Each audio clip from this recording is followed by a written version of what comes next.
लेव Vygotsky socio cultural theory, जिसमें उन्होंने 3 इम्पॉर्टेंट बात कही है। Language, social interaction, socio culture.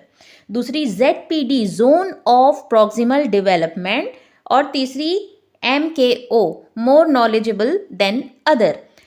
तो ये जो 3 टॉपिक हैं, language, social interaction, social culture, ZPD scaffolding, MKO more knowledgeable than other, CTET का बहुत ही ज़्यादा इम्पॉर्टेंट टॉपिक है। हर साल इसमें से बहुत सारे क्वेश्चंस बनते हैं। CTET के अलावा हर टेट में इससे पूछा जाता है। ZPD क्या है, स्कैप फोल्डिंग से क्वेश्चंस बनते हैं। इसके अलावा KVS या और भी कोई अन्य टीचिंग एग्ज़ाम है, उसमें भी ये बहुत इम्पॉर्टेंट हो जाता है। देखिए, KVS में तो आपका फर्स्ट यूनिट ही इसके बारे में है, जिसमें जितने भी थ्योरीज हैं, लेव वाइगोत्स्की की हो, चाहे ब्रूनर की हो, चाहे पियाजे जी की हो, ये सब की थ्योरी आपको पढ़नी है। फर्स्ट यूनिट का जो growth and development, learners learning and understanding वाला जो टॉपिक है। तो आज का हमारा जो टॉपिक है वो लेव वाइगोत्स्की जी का सोशियो कल्चरल थ्योरी है, जिसमें हम बहुत इंपॉर्टेंट ZPD, MKO, स्कैप फोल्डिंग और लैंग्वेज के बारे में जानेंगे। आगे बढ़ने से पहले मैं स्वागत करती हूँ आप सभी का अपने यूट्यूब चैनल नीरूज लर्निंग हब पे। मैं निर्मला साहू, आपकी एजुकेटर। ये कुछ मेरे बारे में है। मैंने BEd में टॉप किया हुआ है, CTET paper 1 paper 2 self study से क्वालिफाई किया है। मुझे गवर्नमेंट स्कूल में एज अ PGT टीचर का 5 से 6 ईयर्स का एक्सपीरियंस है, लेकिन मुझे जॉब छोड़ना पड़ा just because of family responsibility. आगे हम बढ़ते हैं बिना समय गंवाए लेव वाइगोत्स्की जी के बारे में जानने के लिए। ये जो फोटो देख रहे हैं आप, पिक्चर देख रहे हैं, वो हमारे लेव वाइगोत्स्की जी हैं, जो एक सोशल कंस्ट्रक्टिविस्ट थे। अब हम जानेंगे कि क्या कहते हैं वो। देखिए, लेव वाइगोत्स्की जी जो हैं वो रशियन साइकोलॉजिस्ट थे, जिन्होंने सोशियो कल्चर थ्योरी को प्रपाउंड किया था।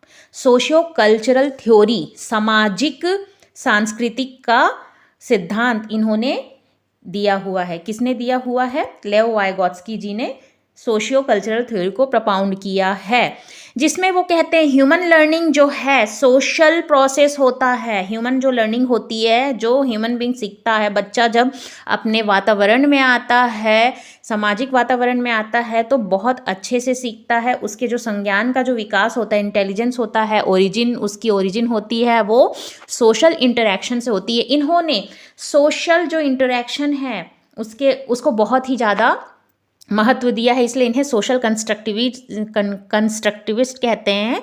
समाज रचनावाद, ठीक है, सामाजिक रचनावाद जो इन्हें कहते हैं।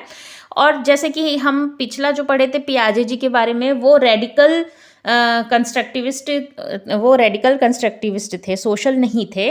वो संज्ञान पे ज़्यादा ध्यान देते थे। लेकिन लेव वाइगोत्स्की जी जो हैं वो सोशल कंस्ट्रक्टिविस्ट कहलाते हैं, रचनावाद, ठीक है, जो सामाजिक सिद्धांत पे निर्भर करता है, उसके बारे में कहते हैं। वो कहते हैं कि जो इंसान, ह्यूमन बीइंग का जो लर्निंग प्रोसेस होता है, अपने सोशल सामाजिक जो इंटरेक्शन है उसमें आके होता है, समाज से इंटरेक्ट करता है, आसपास की चीज़ों को देखता है, समाज में कल्चर जो होती, संस्कृति होती है, उससे वो ये सब चीज़ों से सीखता है। और उस कम्युनिटी में पेयर्स आते हैं, सहकर्मी, एडल्ट, टीचर और मेंटर जो भी हैं, इन सब से वो सीखता है। जैसे अगर एक छोटा सा एग्जांपल दे के मैं अगर कहूँ आपको कि जब हम पहली बार, जब बच्चे हैं, पहली बार हमें कुछ खरीदने या फ्रूट्स लेने खरीदने बोला जाए, हम जाते हैं मार्केट, फ्रूट्स लेने जाते हैं, देखते हैं अगर उस एक एप्पल में छेद है तो हमें लगता है कि ये एप्पल ठीक नहीं है, सड़ा हुआ होगा।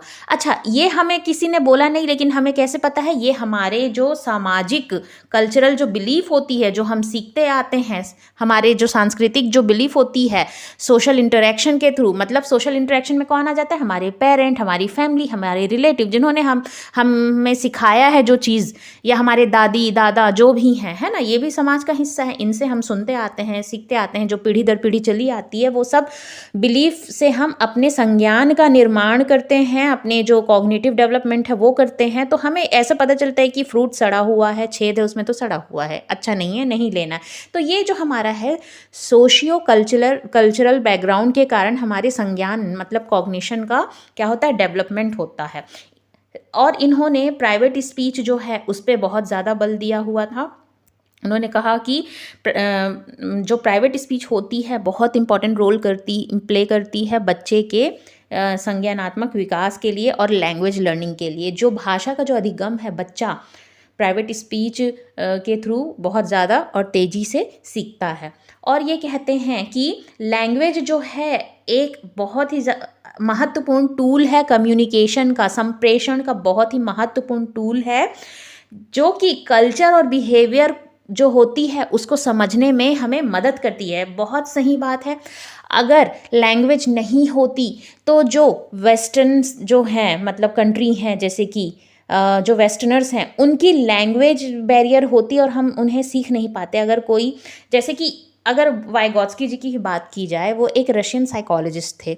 अगर हमें मतलब हमारा मीडियम लैंग्वेज नहीं होता तो अगर उन्होंने तो रशियन में अपना जो कुछ भी थ्योरी है प्रपाउंड किया, रशिया तो हमें समझ में नहीं आती, रशियन लैंग्वेज तो समझ में नहीं आती, लेकिन हमारा जो लैंग्वेज है इंग्लिश और हिंदी उसमें हम समझ पाते हैं। यही एक जो बैरियर को मिटाने का तरीका होता है। इसलिए कहा गया है कि लैंग्वेज जो होती है बहुत ही ज़्यादा एसेंशियल टूल होती है कम्युनिकेशन का। आज लैंग्वेज है, हमें हिंदी और इंग्लिश आती है इसलिए हम समझ पा रहे हैं। मुझे हिंदी आती है, आपको इंग्लिश आती है, तो फिर आप हिंदी नहीं समझ पाते, लेकिन मैं भी बाइलिंगुअल हूँ, आप भी बाइलिंगुअल हैं। किसी को थोड़ी कम हिंदी समझ आती, किसी को कम इंग्लिश समझ में आती है, तो लेकिन समझ है। इसीलिए लैंग्वेज की वजह से एक दूसरे के जो इंटरेक्शन है उसको हम कर पा रहे हैं। आप मुझे समझ पा रहे हैं, मैं आपको समझ पा रही हूँ, है ना। ये एक एग्जाम्पल है।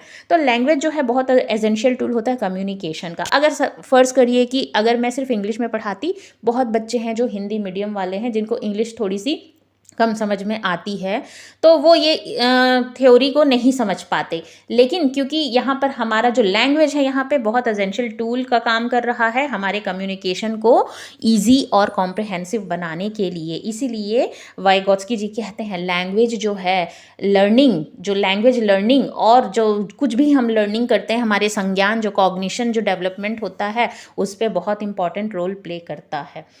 अब उनकी जो सोशल इंटरेक्शन जो थ्योरी है वो बच्चे की जो एबिलिटी है लैंग्वेज को सीखने की, उस पर वो मतलब कितनी तेज़ी से सीख सकता है उसको प्रपाउंड किया है। His theory says that the social interaction help children their ability to use language, है ना। सोशल इंटरेक्शन के थ्रू एक छोटा बच्चा जब बोलना सीखता है तो वो सुन के ही बोल पाता है ना। मतलब घर में छोटा बच्चा है, दादी दादा बुआ चाचा सब हैं, उन सबको सुन रहा है, तब वो पहली बार मम्मा पापा दीदी ये ला दो वो दे दो मुझे ये करने दो, ये सारी चीज़ें छोटी छोटी चीज़ें बोलना सीखता है। कैसे सीखता है? क्योंकि घर में सोशल इंटरेक्शन हो रहा है, वो अपने आसपास लोगों से घिरा हुआ है। ठीक है, तो क्या कहते हैं वाइगॉत्स्की जी, उनके हिसाब से 3 जो लैंग्वेज के फॉर्म है बहुत ही इंपॉर्टेंट है। वो है हमारा एक्सटर्नल स्पीच जो कि सोशल स्पीच होता है। एक्सटर्नल मतलब हम जो बाहर सीखते हैं, ठीक है, समाज में सीखते हैं। ईगोसेंट्रिक स्पीच जिसे प्राइवेट स्पीच कहते हैं, जिस पे उन्होंने बहुत ही ज़्यादा फोकस किया है कि बच्चा जब 2 साल के ऊपर अपने आप से बात कर करके बहुत सारी चीज़ों को सीखता है। जैसे एक छोटा एग्जांपल, एक बच्चा ठीक है ट्रेन की पटरी को बना रहा है खिलौने में, तो अरे ये ब्लू कलर वाली इसमें आएगी, अरे वो वाली ट्रेन कहाँ गई, ये इसका चक्का कहाँ गया, ये इसका जो इंजन था वो कहाँ रख गया, ये यहाँ पे सेट होगा। ऐसे अपने आप से बातें करके वो खेल रहा है, तो वो सीख रहा है ना। ईगोसेंट्रिक कहने का मतलब अहम केंद्रित नहीं है। अहम केंद्रित यहाँ मतलब है कि वो अपने संज्ञान को, अपने मतलब जो कॉग्निशन जो है, अपने लर्निंग है उसको डायरेक्शन दे रहा है ना। डायरेक्शन दे के सीख रहा है। जैसे हम भी बड़े भी कभी कभी करते हैं ना, अरे आज मैं अभी सुबह ये काम कर लेती हूँ, शाम तक मैं ये हो जाएगा, मैं इतना पढ़ लूँगी, मैं इतना कर लूँगी, मुझे इतना करना है। ये हम अपने आप में बात करते हैं, इसे कहते हैं हम प्राइवेट स्पीच। ये हम अपने आप को डायरेक्शन देने के लिए कहते हैं, है ना। इनर स्पीच जो होती है जब बच्चा थोड़ा बड़ा हो जाता है ना, 5 साल के बाद खुद मन में कुछ भी सोचता है उसके अंदर जो थॉट होती है वो होती है, सिर्फ बच्चा नहीं हमारे अंदर भी होता है, हम बहुत कुछ सोचते हैं अपने अंदर, है ना, जो हम एक्सप्रेस नहीं करते हैं, बस हमारे दिमाग में चलता है कि हमें ये करना है, ऐसा होता वैसा होता, एब्स्ट्रैक्ट जो थिंकिंग होती है ये सब इनर स्पीच के अंतर्गत आती है। ठीक है, इन्होंने सबसे जो महत्वपूर्ण जो चीज़ कही है वो है ZPD scaffolding MKO more knowledgeable other. ठीक है, जिससे हर साल CTET में बहुत ज़्यादा क्वेश्चन बनते हैं, और आज हम 5 क्वेश्चन जो CTET में पूछे गए हैं इन तीनों टॉपिक से वो भी करेंगे, तो एंड तक आप बने रहिएगा, है ना। देखते हैं, चलिए आगे नेक्स्ट देखते हैं हम क्या बोल रहा है। Zone of proximal development, very very very important topic, zone of proximal development, समीपस्थ इसका विकास। ठीक है, समीपस्थ क्षेत्र का विकास जिसे हम कहते हैं जोन ऑफ प्रॉक्सिमल डेवलपमेंट। क्या होता है, देखिए ये डायग्राम आप देखिए, इसके थ्रू हम समझेंगे। ये जो है ये एरिया है बच्चा खुद से अपने आप स्वतंत्र रूप से कर पा रहा है। ये जो एरिया है बच्चे को यहाँ तक पहुँचने के लिए गाइडेंस की, असिस्टेंट की, हेल्प की ज़रूरत है। खुद से नहीं कर पाएगा, लेकिन अगर किसी की हेल्प मिलेगी तो यहाँ तक पहुँच सकता है। और ये जो है जहाँ पर चाहे गाइडेंस मिले, असिस्टेंस मिले, वो नहीं कर सकता। ठीक है, ये 3 जोन होते हैं। पहला जो जोन है जहाँ बच्चा खुद इंडिपेंडेंटली कर लेता है, दूसरा जोन है जोन ऑफ प्रॉक्सिमल डेवलपमेंट जहाँ पर बच्चा गाइडेंस या असिस्टेंट की हेल्प से करता है, तीसरा है जहाँ पर वो गाइडेंस मिले नहीं मिले नहीं कर सकता। तो जो कर सकता है और जो खुद से नहीं कर सकता लेकिन मदद से कर लेगा, इस बीच के जो गैप को कहते हैं जोन ऑफ ZPD, है ना, zone of proximal development. Okay, तो मैं आशा कर रही हूँ कि ये जो मैं समझाने की कोशिश कर रही हूँ आपको समझ में आ रहा होगा कि हमारा जोन ऑफ प्रॉक्सिमल डेवलपमेंट क्या है।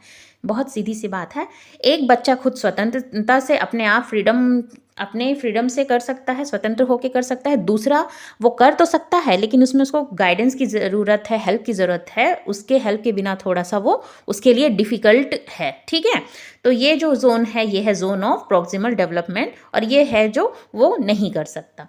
जोन ऑफ प्रॉक्सिमल डेवलपमेंट क्या बोल रहा है, skill too difficult for child to master, है ना। एक तो वो खुद से कर सकता है व्हाट इज नोन, ठीक है।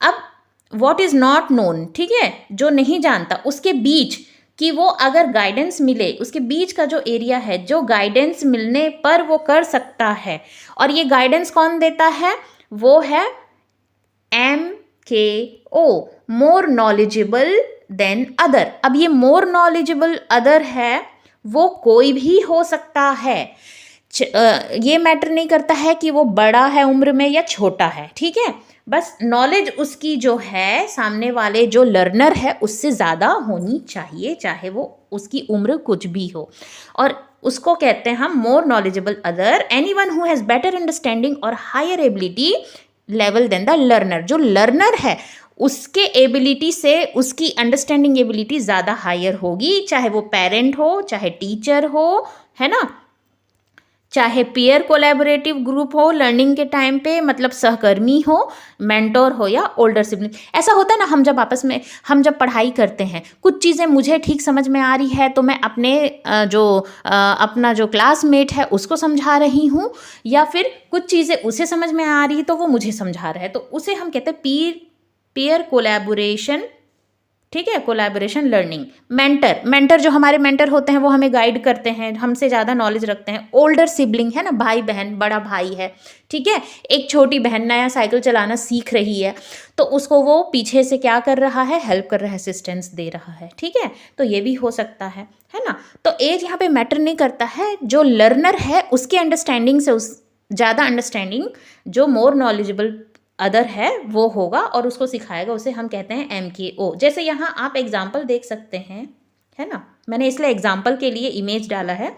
ये बच्चे यहाँ पर जो ये जिंगा जो ब्लॉक होता है उसको वो फैला के रखे हैं, कुछ बनाने की कोशिश कर रहे हैं, पर उन लोग कुछ तो बना पा रहे हैं, बिल्डिंग जैसे बनाना चाह रहे हैं, पर इतना अच्छे से उनको समझ में नहीं आ रहा है कैसे बनाएं। तो ये जो टीचर होगी या मदर होगी, जो कोई भी होगी, इनकी जो नॉलेज है इन बच्चों से ज़्यादा है है ना, इनकी नॉलेज बच्चों से ज़्यादा है, वो उनको असिस्ट कर रही है कि देखो यहाँ पे ऐसे रखो, यहाँ ऐसे रखो, इसके ऊपर रखो, तो ऐसे एक बिल्डिंग बनता जाएगा, खांचा बनता जाएगा, इस तरह से ये इनको असिस्ट कर रही। तो ये जो हो गई ये मोर नॉलेजेबल अदर हो गई, मतलब इनसे हो गई, ये बच्चों से मोर नॉलेजेबल अदर हो गई, ठीक है, MKO हो गई ये। और ये जो कर रही हैं प्रोसेस, ये जो प्रोसेस कर रही हैं, मतलब बच्चों को जो ये बता रही सिखा रही हैं, ये हो जाता है स्कैफोल्डिंग, ठीक है।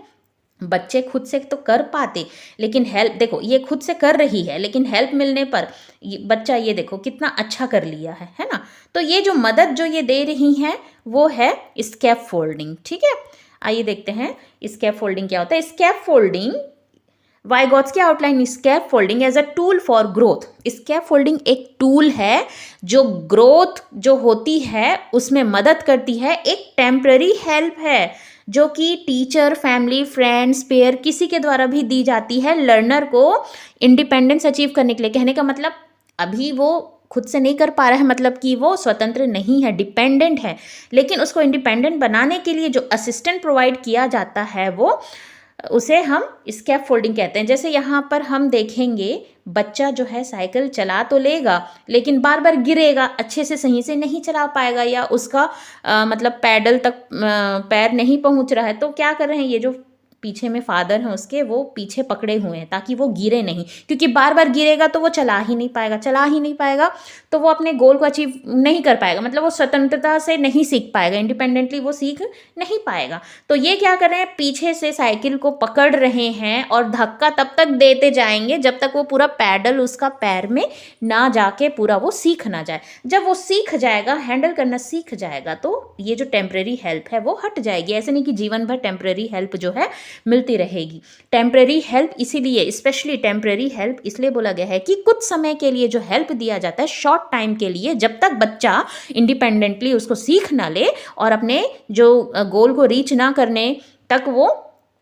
तो जोन ऑफ प्रॉक्सिमल डेवलपमेंट क्या होता है, एक लेवल जहाँ पर बच्चा खुद से कर सकता है, एक लेवल जहाँ बच्चा खुद से कर सकता है, एक लेवल जहाँ उसको असिस्टेंस या हेल्प की ज़रूरत होती है ना, उस बीच, ये दोनों के बीच का जो गैप होता है उसे जोन ऑफ प्रॉक्सिमल डेवलपमेंट कहते हैं। और एक जो होता है वो खुद से बिल्कुल भी गाइडेंस से हो या खुद से नहीं कर पाता है। जो खुद से कर पाता है और जहाँ पे वो कर नहीं पा रहा है, गाइडेंस की ज़रूरत है, उसकी मदद से वो कर पाएगा, उस गैप को हम जोन ऑफ प्रॉक्सिमल डेवलपमेंट कहते हैं, ठीक है। और स्कैफोल्डिंग मतलब कि वो जो गाइडेंस मिलती है, गाइडेंस या टेम्पररी हेल्प मिलती है बच्चे को उस गोल को अचीव करने के लिए, उसे हम स्कैफोल्डिंग कहते हैं, है ना। और ये जो स्कैफोल्डिंग जो करता है वो हमेशा मोर नॉलेजेबल पर्सन करता है, ठीक है। लर्नर से जो ज़्यादा नॉलेजेबल होता है वो करता है। तो इस तरह से हमारा ZPD स्कैफोल्डिंग और MKO more knowledgeable other person जो है वो कंप्लीट हुआ। इसके अब हम क्वेश्चन देखेंगे। आई होप आपको ये जो तीनों टॉपिक है वो समझ में आया है, और अगर किसी तरह का कोई भी डाउट हो तो आप मुझसे ज़रूर पूछें कमेंट करके। आइए हम अब क्वेश्चन देख लेते हैं जो CTET में प्रीवियस ईयर में पूछे गए हैं और जो बहुत इंपॉर्टेंट होते हैं, और ये KVS के लिए भी बहुत इंपॉर्टेंट है क्योंकि हर थ्योरीज से पूछी जाएगी, और ख़ासकर कंस्ट्रक्टिविज्म जो है, सोशियो कल्चरल थ्योरी जो है लेओ वाइगॉट्स्की की, वो भी इसमें बहुत इंपॉर्टेंट हो जाती है, तो इससे क्वेश्चन ज़रूर ही बनेंगे। फर्स्ट जो हमारा क्वेश्चन है, zone of proximal development in Vygotsky theory represent. मैंने आपको पहले ही समझाया कि zone of proximal development Vygotsky की थ्योरी क्या कहती है। तो हमारा जो हमारा आंसर है वो हो जाएगा, task too difficult for children but can be achieve by them through adult support. ऐसा टास्क जो डिफिकल्ट तो है लेकिन असिस्टेंट के थ्रू क्या हो जाएगा, अचीव कर लिया जाएगा, उसको जोन ऑफ प्रॉक्सिमल डेवलपमेंट कहते हैं। देखिए एक लेवल है बच्चा कर सकता है, ठीक है, दूसरा लेवल है बच्चा कर तो सकता है लेकिन उसको हेल्प की ज़रूरत है, तो ये कर सकता है और मदद से करेगा। ये बीच का जो बीच का जो गैप है उसे हम ZPD कहते हैं। तो हमारा जो आंसर है वो हो जाएगा first number, task task too difficult for children that can be achieved by them through support. Vygotsky के सिद्धांत में समीपस्थ विकास का क्षेत्र है, बच्चों के लिए कार्य बहुत अधिक कठिन होते हैं, लेकिन उनको वयस्क की सहायता से वे उन्हें स्वयं प्राप्त कर सकते हैं। ठीक है, नेक्स्ट क्वेश्चन देखते हैं। Lev Vygotsky refer to the verbal dialogue that children have with themself. अभी हमने पढ़ा कि लेव वाइगोत्स्की जो उन मौखिक संवादों को संदर्भित करते हैं जो बच्चे स्वयं के साथ करते हैं। बच्चे जब स्वयं के साथ बातें करते हैं उसे हम क्या कहते हैं? हाँ, प्राइवेट स्पीच कहते हैं, है ना। ईगोसेंट्रिक स्पीच नहीं है, प्राइवेट स्पीच है ना। ईगोसेंट्रिक तो अहम केंद्रित हो जाता है। जब बच्चा बहुत छोटा होता है तो हर एक चीज़ मैं करता है, मतलब उसको लगता है कि पूरी दुनिया मेरे आगे पीछे, मैं जो सोच रहा हूँ, मैं जो कर रहा हूँ वही है, तो वो ईगोसेंट्रिक होता है। लेकिन बच्चा 2 से 5 साल के बीच में जो अपने आप से बातें करता है अपने लर्निंग को डायरेक्शन देने के लिए, उसे हम प्राइवेट स्पीच कहते हैं। ठीक है, तो सेकंड नंबर हो जाएगा निजी भाषण आंसर। ठीक है, नेक्स्ट हम देखते हैं third number. Giving cues to children and offering support as and when needed is an example of. बच्चों को संकेत देना और ज़रूरत पड़ने पर सहायता देना किसका उदाहरण है? देखिए, ये हमने किया है क्वेश्चन, है ना, कि जब आप बच्चे को सपोर्ट देते हैं, टेम्परेरी हेल्प देते हैं, उसे हम स्कैप फोल्डिंग कहते हैं, है ना। मचान पाड़, है ना, जिसकी मदद से वो अपने गोल को रीच करता है। और ये स्कैप फोल्डिंग कौन करता है? MKO, more knowledgeable than other. ठीक है, नेक्स्ट क्वेश्चन देखते हैं हम। The teacher noticed that Pushpa cannot solve a problem on her own. However, she does so in presence of adult or peer guidance. This guidance is called lateralization, pre-operational thinking, zone of proximal development या scaffolding. अध्यापिका ने ध्यान दिया कि पुष्पा अपने आप किसी एक समस्या का समाधान नहीं कर सकती है ना। एक टीचर है, वो देखती है कि बच्ची जो है अपने आप प्रॉब्लम को सॉल्व नहीं कर पा रही है, लेकिन फिर भी एक वयस्क या साथी के मार्गदर्शन की उपस्थिति में ऐसा कर पाती है, तो उसे क्या कहते हैं? तो देखिए, इसमें आप कंफ्यूज मत करिएगा कि जोन ऑफ प्रॉक्सिमल डेवलपमेंट है या स्कैफोल्डिंग है। इसका आंसर बहुत सिंपल है, इसका आंसर है स्कैफोल्डिंग, है ना, सहारा देना, है ना, या मचान या पाड़। जोन ऑफ प्रॉक्सिमल डेवलपमेंट इसलिए नहीं हो सकता क्योंकि यहाँ पे क्लियरली गाइडेंस लिख दिया है। गाइडेंस यानी होता है सपोर्ट, और जो सपोर्ट की जहाँ पे बात आ जाती है तो वो स्कैफोल्डिंग में दी जाती है। अगर गैप बोला जाता कि दिस गैप इज कॉल्ड, है ना, अगर यहाँ पे लिखा होता गैप तो हम जोन ऑफ प्रॉक्सिमल डेवलपमेंट करते आंसर में, लेकिन यहाँ पे क्लियरली बोल दिया है गाइडेंस, और गाइडेंस होता है सपोर्ट। सपोर्ट जो जहाँ पे वर्ड आ गया तो स्कैफोल्डिंग होती है। स्कैफोल्डिंग जो होती है मचान होती है, पाड़ होती है, एक सहारा दिया जाता है बच्चे को सीखने के टाइम में, जिससे वो अपने गोल तक जा सके और इंडिपेंडेंसी ला सके, स्वतंत्र रूप से उसे सीख सके, स्वतंत्र हो सके। ठीक है, अब देखते हैं next question. The amount and type of scaffolding to a child would change depending on the. एक बच्चे को सहारा देने की मात्रा एवं प्रकार में परिवर्तन इस बात पर निर्भर करता है, मतलब कि स्कैफोल्डिंग बच्चे को कितना दिया जाए, कितनी मात्रा में दिया जाए, किस बात पर निर्भर करता है। देखते हैं हम। अध्यापिका की मनोदशा, कार्य के लिए प्रस्तावित पुरस्कार, बच्चे के निष्पादन का स्तर, बच्चे की नैसर्गिक योग्यताएं। इंग्लिश में देख लेते हैं। मूड ऑफ टीचर बिल्कुल गलत है। क्यों? टीचर का मूड क्यों यहाँ पे मतलब होगा? भाई टीचर का मूड जैसा कोई चीज़ है ही नहीं, जगह ही नहीं है बच्चों को सिखाने में। Reward offered for the task नहीं, है ना। चाइल्ड इनेट एबिलिटी, इसमें इनेट एबिलिटी की तो कोई बात ही नहीं है। कोई भी चीज़ को आप प्रैक्टिस करके गाइडेंस से सीखते हैं, है ना। हर बच्चा हर चीज़ पैदा होते ही सीख नहीं सकता, है ना। सब बहुत सारी चीज़ें जैसे लैंग्वेज है और भी बहुत कुछ चीज़ें हैं, मैथ्स वगैरह होती है, सब्जेक्ट में नॉलेज होना, ये सब क्या होता है, हाँ, वो सब इनेट नॉलेज एबिलिटी थोड़ी होती है, उससे तो सीखा जाता है ना, प्रैक्टिस के थ्रू, है ना, गाइडेंस के थ्रू। तो हमारा आंसर जो हो जाएगा लेवल ऑफ चाइल्ड परफॉर्मेंस, बच्चे के निष्पादन का स्तर। देखिए, हर बच्चे का जो लेवल है सीखने का वो अलग होता है। कोई बच्चा बहुत जल्दी सीखता है, कोई बच्चा थोड़ा धीरे सीखता है ना। तो जो लेवल ऑफ चाइल्ड का जो परफॉर्मेंस है उसके हिसाब से जो स्कैफोल्डिंग है वो दी जाती है। जैसे कि अगर एक छोटी सी बात, बच्चे को आप मल्टीप्लिकेशन सिखा रहे हैं, उससे पहले आपने एडिशन सिखाया और एडिशन का रिपीटेड एडिशन फॉर्म आपने उसको सिखाया, तो बच्चा मल्टीप्लिकेशन, अगर बच्चा थोड़ा सा ज़्यादा उसका मेंटल लेवल अच्छा है, स्तर जो है अच्छा है, हाई है, तो वो रिपीटेड एडिशन जो सीखा है उसके थ्रू वो समझ के मल्टीप्लिकेशन को जल्दी सीख जाएगा। कुछ बच्चे जो होते हैं वो नहीं सीख पाते हैं, स्लो सीखते हैं, तो उन्हें फिर से सिखाना पड़ता है। तो ये जो सिखाने का जो तरीका होता है वो लेवल ऑफ, मतलब स्कैफोल्डिंग जो है लेवल ऑफ परफॉर्मेंस को देख के दी जाती है।